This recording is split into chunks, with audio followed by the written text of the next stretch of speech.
In these game preview videos that I create, I try to cover titles from a wide variety of publishers in order to show off the breadth of the game industry and the different types of productions that publishers make, depending on where they're located, what their audiences are, just to show off the variety of what's out there. It doesn't always follow through. Ravensburger, head of Gen Con 2019, released a bunch of titles that seem like people would want to learn more about them, so I talked about Jaws and Horrified and the new Villainous expansion.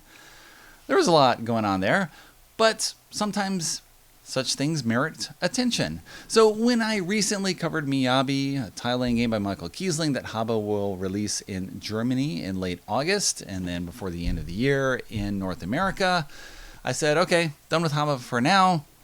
And then I took Club der Tatzen to a friend's house. A friend has 2 kids, and we played it 4 times in a row.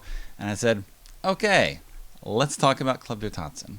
This game will be released in the US under the name Cloaked Cats, and each player represents a whole bunch of cats who are going to a masquerade party, and of course they want to disguise their identity. You have to deduce the identities of the other cats, or rather what they are doing to try to disguise themselves. Now, this is what you're trying to do. You're going to score points based on how well you keep yourself concealed and how well you can identify what the other players are trying to do. Not to mention, of course, if they guess wrong on what you're trying to do, you score points from them because they look dumb. Yes, that is how you get rewarded when playing Club der Tatzen, which in English, if we were going to do Club der Tatzen just in English, Club of Paws or the Paws Club. But no, you need alliteration, so Cloaked Cats it will be in the US. How do we play this? Here are the components in Club der Tatzen. Well, sort of. These are prototype components, not necessarily representative of the final quality of what you will find in the box, but they are good for explaining the game. Each player gets a number of tokens that have a little mask on them. You keep those in front of you. You have a shield that will hold some cards. You put one of those in front of you. Each player gets a card that shows the variety of disguises or tells that a cat can have. The deck of cat cards consists of 40 cards. There are 5 different poses that cats can take: jumping, walking away, lying down, sitting, and on their back. Aw, so cute. And each of those appears 8 times in this deck of 40 cards. There are 8 colors that the cats can take. Those each appear 5 times. So every card has one of these positions and one of these colors. You then have stripes and polka dots. Those appear each on 10 cards. The other 20 cards just have nothing, like this one right here. Plain fur. There's no card corresponding to plain fur because, of course, it's very common. You then have 4 different objects that appear 7 times each: the martini glass, the mouse, the top hat, and the ball of yarn. Some cards have those and some do not. So each player is dealt one of these cards. Whoever gets the one with the seal is going to be the first player. You each get 3 of these cards that show the 19 items that you can use to disguise yourselves. So you shuffle the cards up, you get 3 cards at random, and then you put them in your holder so that only you can see them. Okay, put that in front of you, you shuffle up the cards, you deal 3 cards to each player, and on a turn, you are going to take one of the cards in your hand. If you're the active player, you put it down in front of you, and then each player, including you, marks it with one of your masks if this cat has one of the qualities on one of your cards. So I might not have been very smart to play this card, given that it gives away something that I have behind this screen, but maybe I'm trying to trick people, or I don't have a choice based on what I drew. So I mark it, maybe someone else marks it as well, maybe someone else does, or the other players say, nope, I don't have any of those. And if you look at this card has a cat that is sitting upright. That's one thing. It's green. That's another thing. It has stripes, and it has a top hat. So it has 4 different elements on it. One of those, at least one that is behind my screen, and at least one of those is behind the red player's screen. Whether or not you have more than one of these characteristics, you mark it only with 1 mask. After playing a card, after having everyone mark it, the active player can choose an opponent and try to guess what one of their things is. So I may go to the red player, do you have the top hat? And if they do, they reveal it in front of themselves and they give me one of their markers as a point. So I get a point for having this marker in front of me. They lose a point because now one of their characteristics is revealed. If that was not the case and they didn't have the hat, then, joke's on you, Eric. I have to give them a point because I made a terrible choice. Everyone has learned some information about the red player, possibly some information about me, because I'm guessing the hat, so probably I don't have the hat. It'd be kind of foolish to give away a point just to trick people in that manner, because the winning scores in this game have been around 5 or 6 points. So points are precious. Do not give them away. I then draw a card from the deck, add it to my hand, and we continue. The next player goes, lays something down. Everyone marks it if appropriate. Here. Oh, yellow player as well. Oh, this cat has stripes, is blue, and is lying on its back. And there are 3 players who put cards down on there. I know what I have. So I know that yellow and green have the things that I don't. I was about to give it away. Give away that information. So this is how we're going to continue play. So you can use the information that is on all the revealed cards, because cards keep being added to the board over time. Someone else puts this down next. Maybe red marks it. I don't mark it. Doesn't match me. And we continue. You can choose to try to guess one feature from one other player on a turn or not.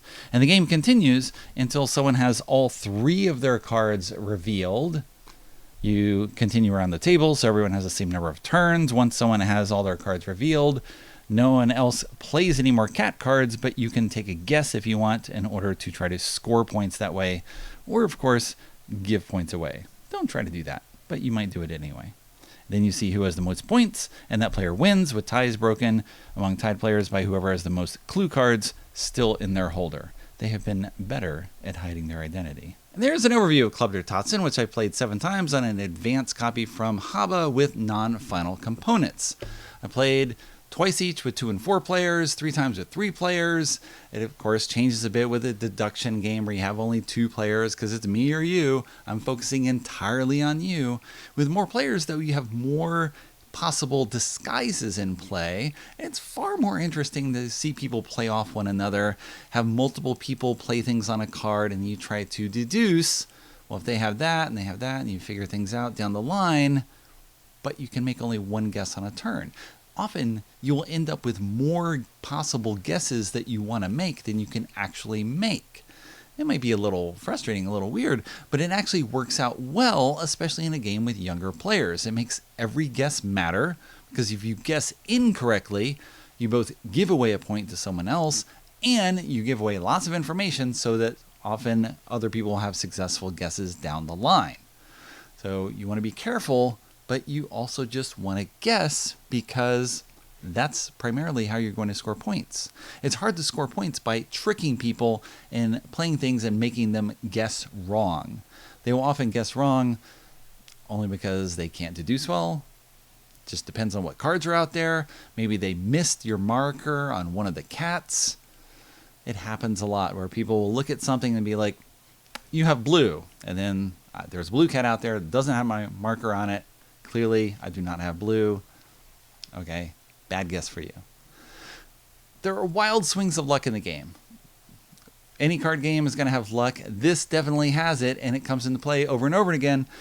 As you play the game multiple times, you will see it. I had one game in which all 3 of my cat cards that I had matched the clues that I have. Okay, that wouldn't be so bad if all of them had the same clue. For example, if I had the top hat and all 3 of them have top hats, that's okay.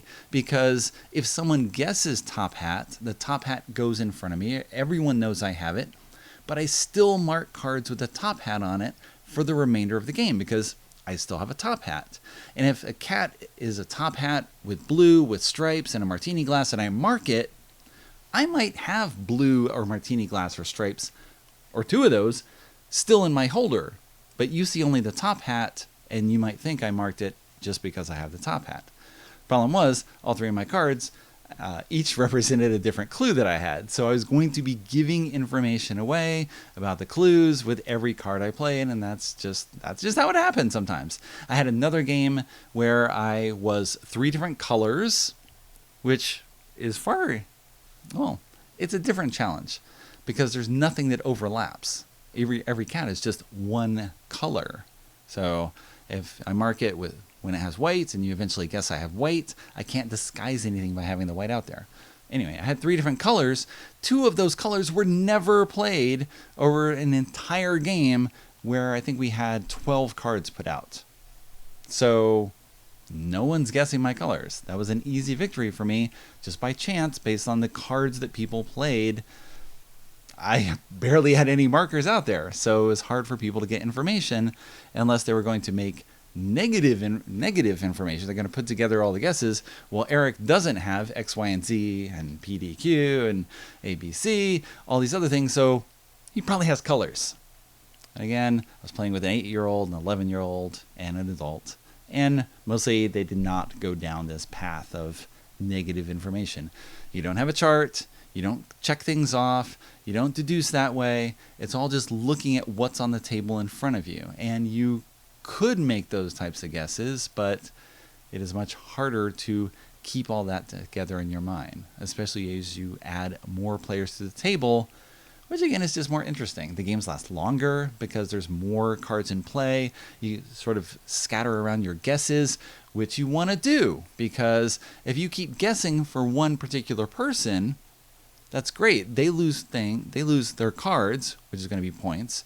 You're going to get their markers, which are points, but you might still not win because maybe the game will end, but someone else will have made more successful guesses and have all their cards available.